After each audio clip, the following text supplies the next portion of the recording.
National highway 16 దగ్గరలో అడవిరాజుపాలెం దగ్గర ఈ సర్వీస్ రోడ్లో జరిగింది. ఇది ఆ రోజు మాకు ప్రాథమికంగా వచ్చిన సమాచారం ఏంటంటే ఎవరో గుర్తు తెలియని ఇద్దరు వ్యక్తులు ఈ చాట్ల వాసు అనే అతన్ని కొట్టి వెళ్ళిపోయారు అని ఎవరైతే వాసు ఉందో వాసు యొక్క తల్లి మాకు అంటే పోలీస్ స్టేషన్లో రిపోర్ట్ ఇచ్చింది. ఆ రిపోర్ట్ని ఫస్ట్లో తొలుత 324 అంటే సింపుల్ అట్ట కింద అన్నమాట. అట్ట కింద కేసు నమోదు చేయడం జరిగింది. చేసి దాన్ని మన రూరల్ ఇన్స్పెక్టర్ అయిన రాజేశ్వరరావు గారు ఇన్వెస్టిగేషన్ టేకప్ చేశారు. తర్వాత ఇన్వెస్టిగేషన్లో భాగంగా ఏం తెలిసిందంటే ఇప్పుడు అదే అంటే వీళ్ళు చాట్ల వాసు అనే అతను తాగేటి వారి పాలించాము అదే గ్రామానికి చెందిన మందా మధు అనే అతను ఈ వీళ్ళిద్దరి మధ్యన రైవల్రీ ఉందా అంటే వీళ్ళు దూర బంధువులు కూడా వీళ్ళొచ్చు వీళ్ళ మధ్యన రైవల్రీ ఉందా.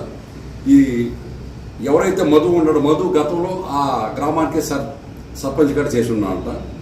వీళ్ళకి ఏదో డిస్ప్యూట్స్ ఉన్నాయి. తర్వాత ఆ డిస్ప్యూట్స్ ఎంక్వైరీ చేస్తే ఆ రోజు తక్షణం జరుగుతున్న కారణం ఏంటంటే జనార్దన్ అనే ఒక అతను కొన్ని మేకల్ని వీళ్ళకి మధు అనే వాళ్ళకి ఎవరైతే చాట్ల వాసు అనే అతనికి మేపుకుంటానికి ఇచ్చారంట కొన్నాళ్ళ పాటు.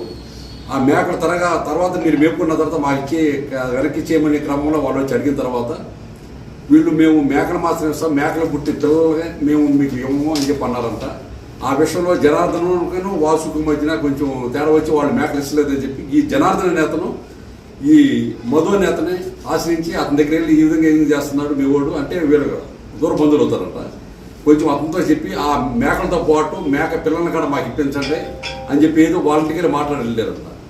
ఆ విషయం మీద ఏంటంటే ఏదో ఇతను మధు అతను అడిగాడని ఆ రోజు తక్షణం ఏంటంటే వాళ్ళిద్దరి మధ్యన ఏదో డ్రింక్ చేసి ఎవరైతే మృతుంటాడో వాసన అతను డ్రింక్ చేసి అతను ఏదో తిట్టాడని దాని మీద ఇతని మీద రివెంజ్ తీర్చుకోవాలని ఉద్దేశంతో ఏంటంటే అతను ఆ రోజున రవిచంద్ర అనే అతను 10వ తేదీన ఇతని దగ్గర పంపించి ఇతన్ని బండి మీద ఎక్కించుకొని తీసుకెళ్ళి అక్కడ ఆ బ్రాంచ్ షాప్ దగ్గరికి తీసుకెళ్ళినట్టు.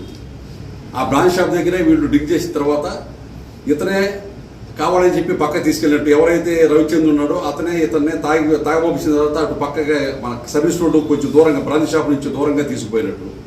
అక్కడికి ఇద్దరు కుర్రోళ్ళు వచ్చి ఎవరైతే ఈ మందా మధు ఉన్నాడో మందా మధు పంపించిన ఇద్దరు కుర్రోళ్ళు వచ్చేసి ఇతన్ని మన పొయ్యికర అంటే మన మంచం కోళ్ళు ఉంటాయి పొయ్యికరలు అలాంటి ఆడితో కొట్టి పడేసి వాళ్ళు వెళ్ళిపోయారు. అక్కడ పడి ఉన్న తర్వాత ఈ సమాచారం మేరకు ఎవరైతే పబ్లిక్ అతన్ని గమనించేస్తే తర్వాత వాళ్ళ అమ్మకి ఇన్ఫార్మ్ చేస్తే తర్వాత తీసుకెళ్ళి హాస్పిటల్ అడ్మిట్ చేస్తే అతను స్టేట్మెంట్ ఇవ్వలేని పరిస్థితిలో ఉంటే వాళ్ళ అమ్మ స్టేట్మెంట్ ఇచ్చేది అప్పుడు దాని మీద కేసు కట్టారు. ఇది జరిగిందన్నమాట. ఏంటి